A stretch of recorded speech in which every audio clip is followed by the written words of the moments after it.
Breath of the Wild sequel is officially called The Legend of Zelda Tears of the Kingdom, and it releases on May 12th, 2023.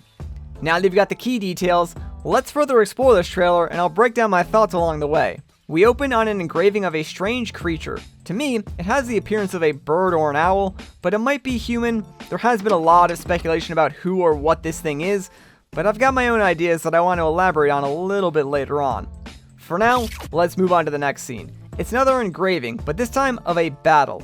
On the far left, it looks like we have either Hylian or Sheikah forces, maybe some other human tribe, fighting a horde of moblins and bokoblins. We can even see some of the fallen human figures in the mix. It's also worth noting the corruption or malice that is spreading more and more towards the human forces, as denoted by the red energy lines. Next is a full shot of the creature from the opening. It has a more human appearance here with its arms and presumably legs, as it stands on top of a floating platform of sorts. To me, it still gives off the impression of an owl-like humanoid creature, and I've got reasons for that once we get into the gameplay portion. Some people have suggested this could be a divine beast, others a godlike creature of the Zonai tribe, and while either of those suggestions could be true, to me though it looks more like a monk, so I definitely say it's a religious figure for some sort of tribe, Zonai or otherwise. Perhaps what's more important than that though are the 7 tiers surrounding it. This seems like a pretty obvious clue as to what the main driving force of the game will be. I'm pretty confident in saying that our goal as Link will be to collect those 7 tiers by either completing temples, sky shrines, or whatever, and using them to somehow bring peace back to Hyrule. It could be hinting at the fact that we have 7 main temples in the game instead of just 4 divine beasts. Next, we have to talk about the Fallen Princess.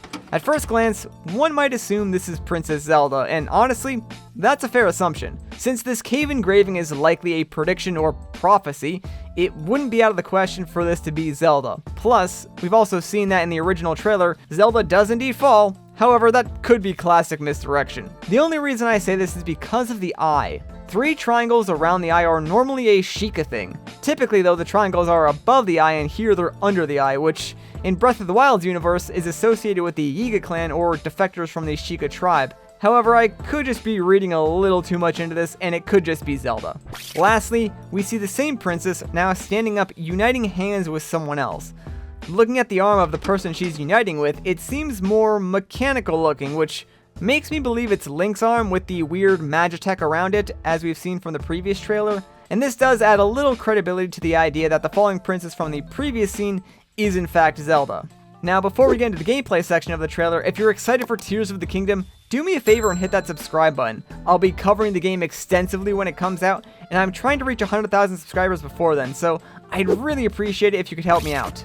Finally, we get to the gameplay. Link bursts open a massive door to what I can only assume is a sky shrine. Which, by the way, when I say sky shrine, I don't mean like the shrines as they were in Breath of the Wild. I more so mean that they're religious shrines that in my mind hold temples, similar to the real-world religious shrines found in Japan. Just thought I'd make that distinction. Either way, this leads him back to the sky world. If we assume the next shot of him running is a continuation of the previous shot, then I would say my assumption is correct, and the large building to the left is one of those sky temples. Also, I want to specifically make mention and point out the thing on Link's hip. It's not a Sheikah slate, but it does indeed resemble a spirit vessel. I've got 2 theories on what this could be for. One, it's an object to store some sort of magical ability, similar to runes. Since we don't have the Sheikah slate anymore, there has to be a replacement and a reason for Link to have his abilities. Originally, I and many others thought it was just going to be the arm on its own, but I think having a container that fills up each time you unlock a new power would be kinda cool.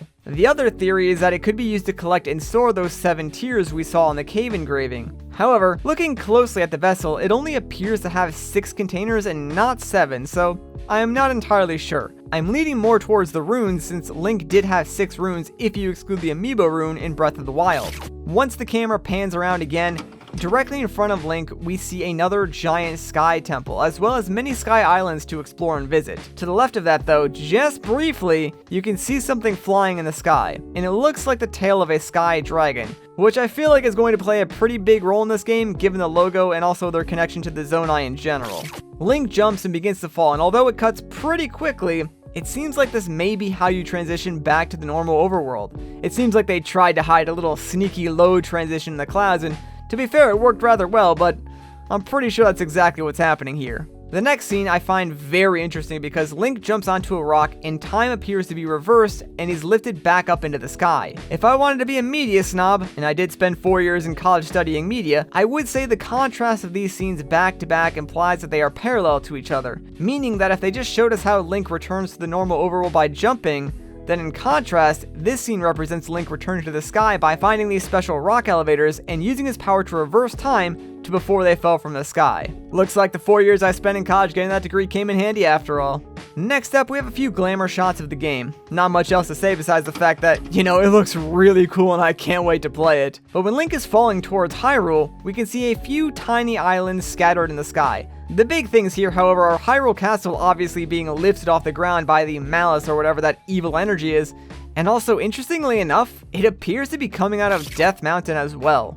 Link then lands on a large bird-shaped glider, which is another reason as to why I think that deity or whatever that cave engraving in the beginning of this trailer was, is related in some way to a bird. It's strange though because we know the paraglider is still in the game from the previous trailer, so not quite sure what the purpose of this glider is just yet. As the scene continues, we see a glowing glyph or something on the mountain. Unfortunately, I don't quite have an idea as to what it could be yet. If I had to make a complete shot in the dark, perhaps something found in the sky causes these to appear on the ground, and then you go to that location to find either a temple, some sort of key, or other important item, which I know it seems like a very basic suggestion, but with so little information, I really don't know what else to say. If you have an idea, leave it down in the comments below. Those eagle-eyed among you might have noticed this tiny spiral on the bottom of the screen. This seems like it could be one of those areas where you find a rock to take you back to the sky. It would make sense for them to be scattered all over Hyrule and near points of interest, like say that giant glowing glyph.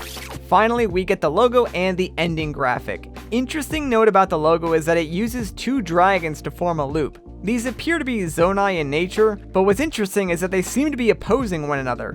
I'm unsure if that's exactly what's going on, but it could be a possibility. The last thing worth mentioning is the Master Sword, which half of the blade is depicted by the same Zonai rune art style. Perhaps it could just be an artistic choice for the logo, or perhaps the Blade of Evil's Bane will be getting infused with some sort of Magitech. Maybe the blade itself will be entirely part of Link's Magitech arm and come out when he draws the weapon. That would be kinda cool.